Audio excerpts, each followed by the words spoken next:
Assalamu alaikum everyone. I hope you all are doing well. कुछ last minute tips for the CAF 9 exam.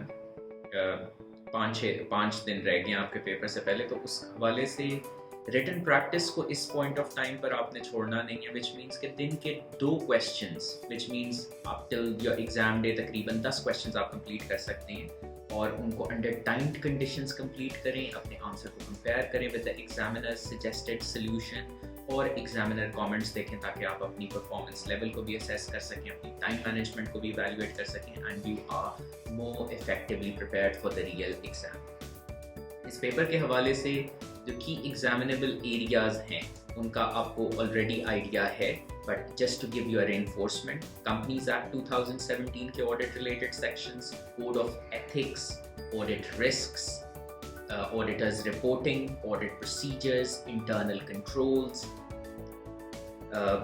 external confirmations. These are some of the fraud risk factors. These are some of those areas that regularly feature on the CAF 9 exam. तो आपको इनको इस time period में effectively refresh करना है। अब हम आ जाते हैं जो 3 hour 15 minutes हैं, because that effective utilization of that time is a critical success factor and a key determinant of your success. सबसे पहली चीज़, जो 15 मिनट्स का टाइम है उसको effectively utilize करें, और उसके effective utilization से मुराद है अपने questions को आंसर करने का sequence determine करें। और sequence क्या होना चाहिए? easy marks to difficult marks. easy marks कहाँ पर होते हैं?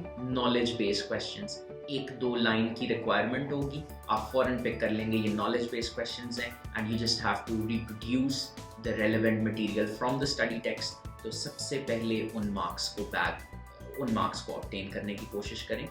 उसके बाद you have to move on to the scenario based questions. Now within the scenario based questions, कुछ सिनेरियो बेस्ड क्वेश्चंस ज़्यादा टेक्निकल, ज़्यादा कॉम्प्लिकेटेड होते हैं, others are less technical, so try to pick on the less complicated, shorter scenarios first, and then you can move on to the more difficult scenarios.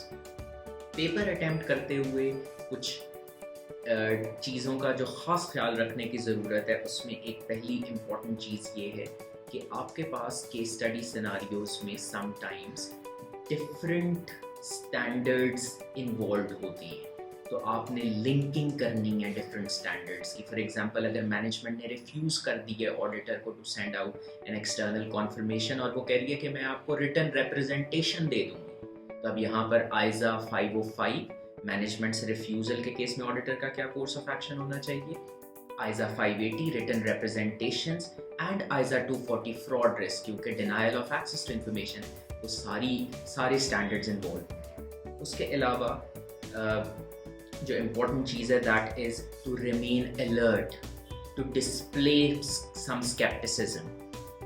कुछ standards explicitly test नहीं होते। For example, ISA 570 going concern, वो कभी भी नाम लेके आपको नहीं बताएगा कि जी आइजा 570 का ये सवाल है। आपके पास कुछ हिंट्स होंगे जिससे आपने डिटर्मिन करना है कि आइजा 570 का ये क्वेश्चन है और उससे रिलेटेड नॉलेज आपने देनी है। एक और चीज़ जो इम्पोर्टेंट है, जो बहुत से स्टूडेंट्स मिस करते हैं, स्पेसिफिकली जो ऑडिट रिलेटेड सेक्शंस हैं कंपनीज एक्ट के, उसमें कि आपके पास केस स्टडी में कभी कभार कुछ रेलेवेंट इन्फॉर्मेशन दी होती है और कुछ इररेलेवेंट इन्फॉर्मेशन भी दी होती है। इररेलेवेंट इन्फॉर्मेशन को इग्नोर नहीं करना, आपने पेपर में एक्सप्लिसिटली अपने आंसर में ये चीज़ मेंशन करनी है कि ये इन्फॉर्मेशन रेलेवेंट नहीं है टू द डिसीजन और to the question under consideration. Only then you will be able to get your full marks on that particular question.